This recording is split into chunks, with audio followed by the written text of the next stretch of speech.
Ancestors watching, I know they watching. Ancestors watching, I know. Ancestors watching, I know they watching. Ancestors watching, I know. Ancestors watching, I know they watching. Ancestors watching, I know. This year, I have spent more time in the forest than any of the other years of my adult life. I have screamed in the forest. I have cried in the forest. I have slept in the forest. I have played in the forest. I have written, reflected, and asked for guidance, all while being in the forest. How is it that a place that is home to thousands of years of trauma be the same place that is home to thousands of years of healing? Forests are the epitome of the both and. Earlier this year, my friend, a Jamaican native, asked me if I would like to spend some time in Jamaica. After months of planning, I found myself on a plane headed to Jamaica. Once I landed, all I could do was weep. All I could do was weep. Before my grandfather's family stepped foot on the land that is now known as the U.S., they were in the mountains of Jamaica. Jamaica is the closest place to the motherland that I have ever been. I once read a poem that said, to be black in America is to be constantly homesick for a land that you may never know. When I was on the island, I drove 3 hours, crossed a river, and climbed a waterfall just to get to a maroon village.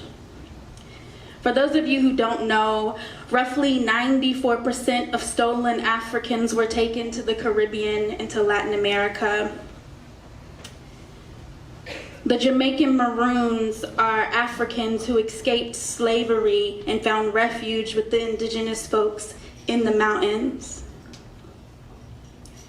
There I was in the Maroon Mountains, surrounded by coconut trees and plantain trees. I met a family of 5 that lived in a 1-room house, and they welcomed me as if we knew one another for a lifetime. I listened to the stories of how the U.S. destroyed millions of coconut trees just to plant GMO coconut trees. For context, it should take about 10 years for a coconut tree to be able to produce coconuts, but GMO trees only take 1 to 3 years to be able to produce coconuts. I listened to the parallels between the destruction of the Jamaican forest and those right here in the U.S. South. How this is about greed, gluttony, capitalism, imperialism, and if we're being honest, white supremacy. Ancestors watching, I know they watching. Ancestors watching, I know. Ancestors watching, I know they watching. Ancestors watching, I know. As I was there, I watched celebrities and activists turn their attention to the Amazon. Much needed attention. I found myself numb, angry, and confused. Organizers who had stood right by my side as we looked into the eyes of police with riot gear were now concerned about the destruction of the Amazon. All the while brushing me off when I began to go on my rants about the things that I learned from Dogwood Alliance and the wood pellets that are destroying the forest of the U.S. South. My rants about how black and brown folks are being sold lies about economic mobility in exchange for destruction, in exchange for destructive companies like Enviva to come in and destroy forests and leave them with cancer. That's not mobility, that's genocide.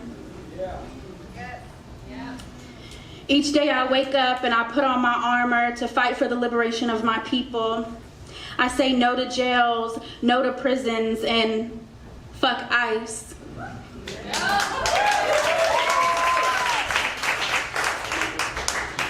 But I go to bed asking myself, what if we abolish prisons and still can't breathe? What happens when my wildest abolitionist dreams come true and we are all walking around wearing masks because we have no forest to protect us? Yes, Enviva is wrong. Yes, the 1% is wrong. But what is the responsibility of the individual? And I know we can't bike away destruction, and I know we can't recycle away destruction, and I know we cannot metal straw our way out of destruction. But this may sound a little wild, a really wild idea, super wild idea. But what if we healed? There's a quote by this person, and I don't really remember it at all, or who said it, or how really it goes. But it's something along the lines of, the way a person treats the earth is a reflection of how they feel about themselves. So I want you to close your eyes, if you're comfortable. Close your eyes, and I want you to imagine. Imagine what would happen if we healed our relationship with the earth. If we healed our relationship with the earth, what would it smell like? What would it taste like? What would it sound like? What would it feel like?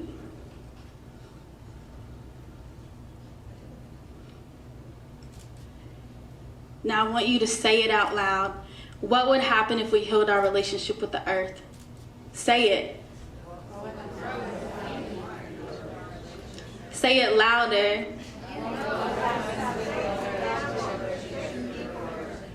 What would happen if we healed our relationship with the earth? I'm asking y'all, what would happen if we healed our relationship with the earth?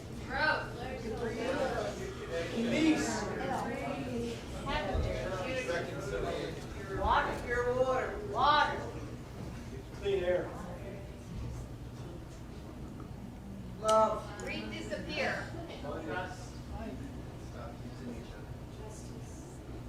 No walls.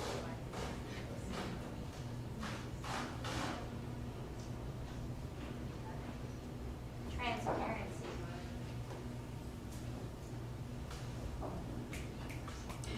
We owe it to ourselves, to our future generations, and to our ancestors to heal our relationship with ourselves and with the earth. If you would like to sing along, please do. Some of you know it. I'm not gonna call you out.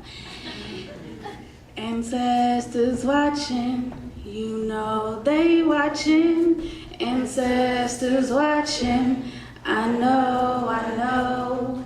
Ancestors watching, you know they watching. Ancestors watching, I know. One more time. Ancestors watching, you know they watching.